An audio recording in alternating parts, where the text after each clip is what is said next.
Hello बच्चों, let's read this question. So this question says Lenz law gives, okay, आपने यहाँ पर four options given कर रखे हैं और आपको बताना है कि लेंज लॉ को क्या बताती है। ठीक है, तो इस क्वेश्चन का बच्चों की कॉन्सेप्ट में आप लेंज लॉ लिख सकते हैं। क्या लिख सकते हैं?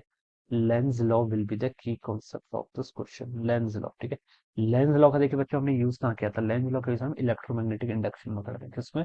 Electromagnetic induction. Electromagnetic induction, electromagnetic induction देखिए चैप्टर में था क्या?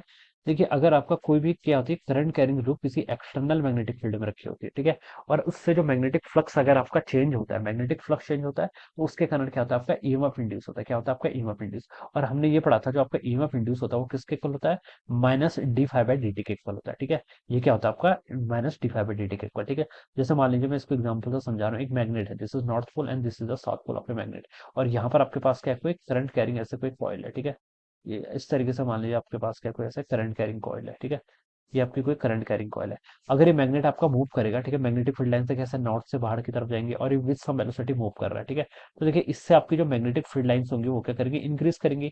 मैग्नेटिक फील्ड लाइंस क्या करेंगे? इंक्रीज करेंगे इस कंडक्टिंग कॉइल से। तो उसके कारण क्या आएगा? मैग्नेटिक फ्लक्स आएगा। मैग्नेटिक फ्लक्स के कारण क्या होगा? इसमें ईएमएफ इंड्यूस होता है। ठीक है, तो वो जो इंड्यूस ईएमएफ होता है वो किसके इक्वल होता है? Rate of change of magnetic flux. Magnetic flux के टाइम के वेरिएशन के साथ आपका इंड्यूस ईएमएफ आता है। और माइनस साइन यहाँ पर जो आता है ये जस्ट आपका लेंज लॉ से आता है। कहाँ से? आपका लेंज लॉ। ठीक है, this is called our Faraday law of electromagnetic induction.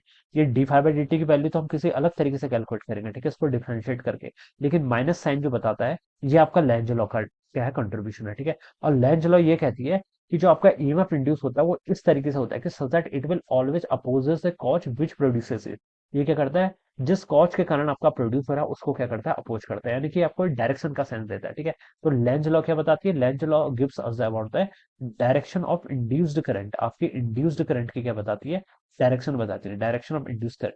अगर आप मैग्नीट्यूड में इंटरेक्शन है, मैग्नीट्यूड में इंटरेस्टेड है, तब तो Faraday law of electromagnetic induction यानी कि D phi by d T rate of change यहाँ पर कैलकुलेट कर लीजिए। लेकिन लेंज लॉ आपको मैग्नीट्यूड के बारे में कोई हिंट नहीं देती, ये सिर्फ और सिर्फ आपको डायरेक्शन बताती है। और क्या कहती है डायरेक्शन के बारे में? डायरेक्शन के बारे में ये बहती है कि जो आपका करंट इंड्यूस होता है, ठीक है, करंट इंड्यूस इस तरीके से होता है कि ये अपने कॉज को जिस कारण से प्रोड्यूस हुआ है उसको क्या करता है? अपोज करता है। तो it only tells about the direction of induce current. ये नेगेटिव साइन जो यहाँ पर आता है यही सिर्फ आपका लेंज लॉ का क्या है? कंट्रीब्यूशन है। बाकी D phi by d T तो आपकी Faraday law of electromagnetic induction का क्या है?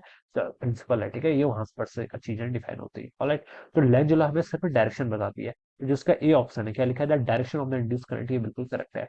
बी पे लिखा है the magnitude of the induce EMF. Lenz law magnitude के बारे में कुछ डिस्कस नहीं करती है, तो ये रॉन्ग है। सी पे लिखा है the magnitude of induce current, तो मैग्नीट्यूड तो बताती ही नहीं है, तो ये तो वैसे रॉन्ग हो गया। डी पे लिखा है बोथ मैग्नीट्यूड एंड डायरेक्शन, तो बोथ भी रॉन्ग हो जाएगा आपका। ठीक है, सिर्फ डायरेक्शन ही बताएगी, तो ए ऑप्शन क्या होगा इसके आंसर? राइट आंसर हो जाएगा। Alright, so I hope you all understood this concept. All the best and thank you so much.